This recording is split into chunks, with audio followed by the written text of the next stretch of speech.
Hello bachcho, let's read a question.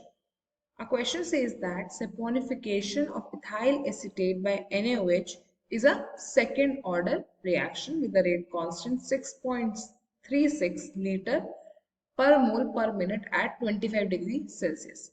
What is the initial rate of the reaction when the base and the ester have the concentration is equals to 0.02 mole per liter? And the second question is that what will be the rate of reaction 10 minutes after the commencement of the reaction? चलिए सबसे पहले हम ये जो question है इस question का की कॉन्सेप्ट समझ लेते हैं। इस क्वेश्चन का जो की कॉन्सेप्ट आता है वो आता है हमारे चैप्टर केमिकल काइनेटिक्स में से।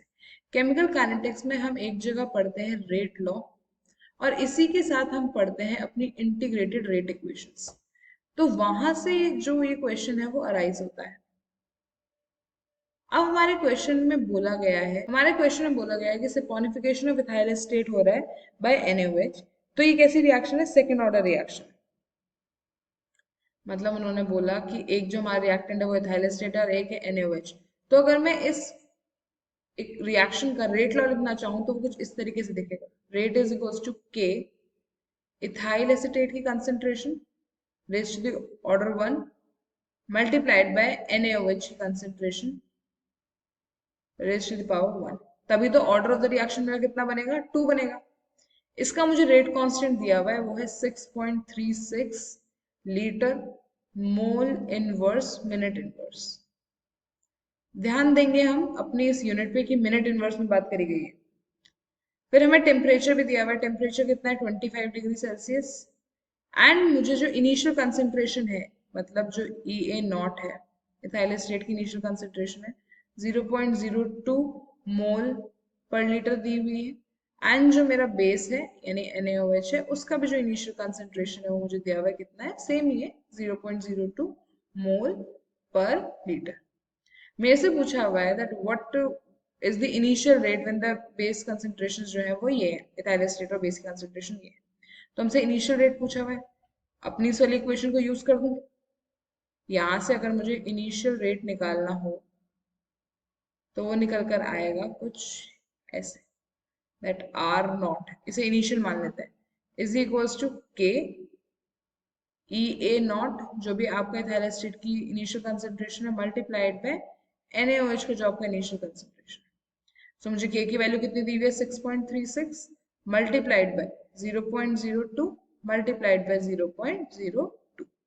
यहाँ से जो मेरे R0 की वैल्यू निकल कर आती है वो निकल कर आएगी कुछ 2.544 multiplied by 10 raise to the power -3 mole per litre पर मिनट। ये पर मिनट में इसलिए आया क्योंकि हमारा जो रेट कांस्टेंट है वो हमें पर मिनट में दिया हुआ है। सो ये तो हो गया मेरा first half of the question solve. In the second half उन्होंने मुझसे पूछा है कि आप ये बताइए कि रेट ऑफ रिएक्शन क्या होगा 10 मिनट्स आफ्टर द रिएक्शन। अब हम जानते हैं दैट 10 मिनट्स आफ्टर कुछ डिसइंटीग्रेशन हुआ होगा मेरे जो रिएक्टेंट्स हैं उनका। तो मुझे नहीं पता कि कितना उनका डिसइंटीग्रेशन हुआ होगा, लेकिन मुझे इतना पता है कि दोनों की इनिशियल कंसेंट्रेशन जो थी वो सेम थी। अगर इनिशियल कंसेंट्रेशन सेम है तो जो डिसइंटीग्रेशन हुआ होगा 10 मिनट्स में यानी जो डिकम्पोजिशन हुआ होगा या जो यूज अप हुआ होगा वो भी सेम ही हुआ होगा। तो ये मैं कैसे निकाल सकती हूँ? ये मैं निकालती हूँ अपनी इंटीग्रेटेड कि कितना परसेंट डिकम्पोज हुआ या कितना डिकम्पोज होके बचा। तो ये मैं अपना कैसे निकालती हूँ? निकालती हूँ मैं अपना इंटीग्रेटेड रेट इक्वेशन से। इंटीग्रेटेड रेट इक्वेशंस हर एक ऑर्डर ऑफ द रिएक्शन के लिए अलग होती हैं, तो इसलिए आपको integrated rate equations at least 0 first and second order की पता होनी चाहिए। सेकंड ऑर्डर के लिए जो इंटीग्रेटेड रेट इक्वेशन लिखी जाती है वो लिखी जाती है दैट 1 डिवाइडेड बाय AT यानी concentration at time t is equals to 1 divided by A0 concentration at initial concentration plus K multiplied by time. This is rate constant और this is my time, कितना time बाद हुआ। तो हमको पता है time कितना है हमारे पास 10 मिनट्स। K की वैल्यू दी हुई है 80 निकालना है। सिंपल अपनी वैल्यूज पुट करेंगे 1 divide by 80 is equal to initial concentration कितनी है किसी भी एक रिएक्टेंट की ले लीजिए सेम ही थी प्लस जो मेरा रेट कांस्टेंट है वो कितना है 6.36। अब यहाँ देखिए रेट कांस्टेंट भी पर मिनट में दिया हुआ है और टाइम भी मिनट में ही है। तो यूनिट्स जो है दिया वो कांस्टेंट रखनी है, ऐसा नहीं है कि अगर कहीं सेकंड में दिया आपने रेट कांस्टेंट मिनट में दे दिया, नहीं।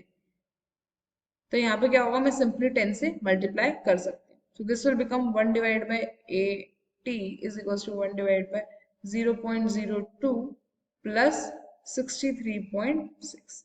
यहाँ से जो मेरा 80 निकल कर आएगा वो आता है 1 divide by 113.6 mole per litre. ये मेरी कंसेंट्रेशन निकल कर आती है एट टाइम टी। अब यहां से हमें क्या करना है, यहां से हमें अपना रेट निकालना। रेट आफ्टर टाइम टी को मैं R10 नाम दे देती हूँ। दिस विल बिकम के ई ए की concentration after time T and जो मेरा बेस है यानी NaOH है उसकी कंसेंट्रेशन आफ्टर टाइम टी। ई की और NaOH की कंसेंट्रेशन सेम होगी, अभी हमने ऊपर देखा जितना इनिशियल कंसेंट्रेशन सेम था इसलिए डिकम्पोजिशन भी सेम होगा, यानी एट टाइम टी दोनों की कंसेंट्रेशन भी क्या होगी, सेम होगी। बस अपने फॉर्मूला में अपनी वैल्यूज डाल देते हैं। This will become 6.36 divide by 113.6 multiplied by 1 divide by 113.6। जब मैं यहाँ से अपने R10 यानी रेट आफ्टर 10 मिनट्स की वैल्यू निकालूंगी, so it will come out to be 4.925 into 10 raised to the power minus 4 mole per litre पर मिनट। सिंपल क्वेश्चन था, बस आपको जो इंटीग्रेटेड रेट इक्वेशन है वो पता होनी चाहिए हर ऑर्डर के। उसके अलावा इस क्वेश्चन में इतना कुछ ऐसा डिफिकल्ट था नहीं। I hope you understood it well. Best of luck.